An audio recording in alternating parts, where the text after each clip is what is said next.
diz que não me quer, mas que você me tem a hora que você Vamos quiser. começar com como tudo começou. Tá. Bom, eu era estudante lá em Minas, mas sempre fui uma aluna de música, sempre fui apaixonada pela arte, estudava balé, estudava piano, e eu costumo dizer que eu não estudava nenhuma dessas duas artes porque fazia parte da educação, né, antigamente. Agora, mas não foi por isso que eu estudei tudo isso. Estudei piano muitos e muitos anos, estudei balé muitos anos também, mas eu estudei porque eu queria, e a mamãe percebeu isso bem cedo e me colocou para fazer aulas. Estudei primeiro acordeon, depois passei para o piano e balé. Mas eu estudava música clássica, era muito ligada na música clássica, como sou até hoje, mas eu me rendi à Jovem Guarda. Quando ela começou a fazer muito sucesso, eu me rendi, não havia como. E meus amigos mais íntimos, eu não cantava nada, nunca cantei. O negócio era um instrumento, como eu já disse. Os amigos, e os amigos achavam a minha voz uma voz diferente. Ah, por que você não tenta? Por que você não tenta? Não, não é a minha e tal, isso é só brincadeira. Até que me empolgaram tanto que eu falei, tá bom, mas não era a minha prioridade de vida isso.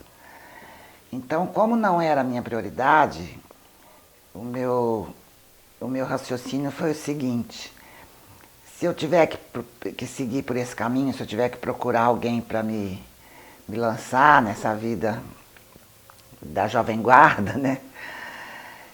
Eu tenho que ir direto no Papa, eu não vou ficar procurando porque não é a prioridade. Então, eu vou procurar o Roberto Carlos. Quando eu falei isso com meus amigos, eles riram, né?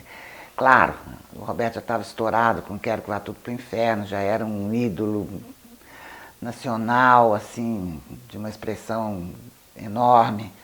Então todo mundo, mas também você está querendo muito. Não, repito, não é a minha prioridade e tal.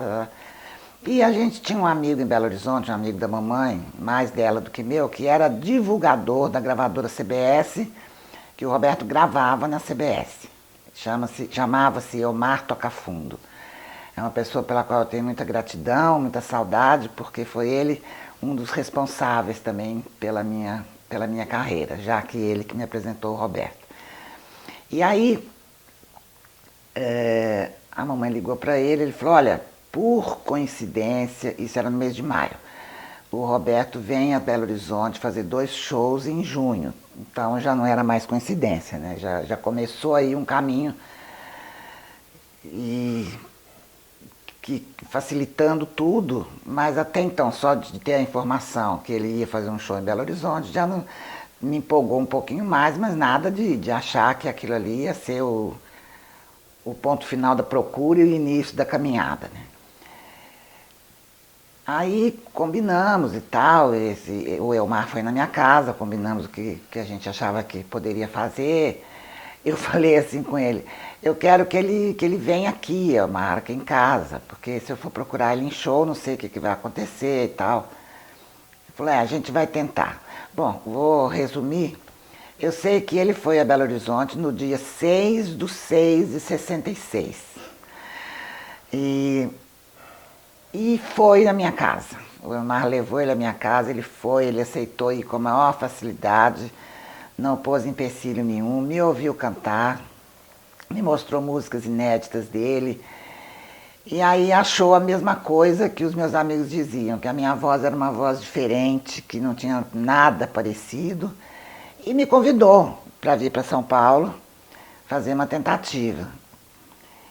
E então a mamãe começou a ajeitar as coisas, ela trabalhava, eu estudava, começou a ajeitar as coisas para a gente poder vir e voltar, conforme o que acontecesse. Nós viemos a primeira vez, conversamos com ele, ele falou, se você achar que você está preparada, eu te lanço na Jovem Guarda. eu não acreditei, né? Porque foi. Eu costumo dizer que eu não tenho história triste para contar de começo de carreira. Não tenho. Foi assim como eu estou contando. E aí, na verdade, aconteceu isso. Eu voltei para Belo Horizonte, depois de 15 dias voltei, e ele me lançou na Jovem Guarda. E nesse tempo de ir para lá e voltar, eu fiz a música Eu Daria Minha Vida. Foi a primeira música que eu compus na minha vida, com 19 anos. Já começou com tudo. Já comecei com essa. E nesse mesmo intervalo de tempo, eu compus uma outra chamada Barra Limpa, que era uma música que descreve o Roberto. Quando eu cheguei aqui, eu mostrei para ele. Ele ficou louco, achou Barra Limpa uma música muito engraçadinha, e eu muito menininha e tal. Eu darei minha vida, ele falou, eu vou gravar. Eu falei, não, agora não tem mais nada para pedir, né? Tá tudo encaminhado. E realmente ele me apresentou na Jovem Guarda. Nesse primeiro dia eu cantei Barra Limpa com ele me acompanhando no violão. Então eu quero deixar bem claro aqui e reiterar mais uma vez que a minha gratidão ao Roberto é enorme, porque ele confiou muito em mim. A Jovem Guarda inteira estava atravessando um momento de muita credibilidade, de muito sucesso, e eu acho que esse crédito que ele me deu de me jogar naquele momento que só tinham ídolos, um sucesso estrondoso, foi um voto de confiança muito grande que ele me deu. E assim começou, foi assim que começou a minha carreira.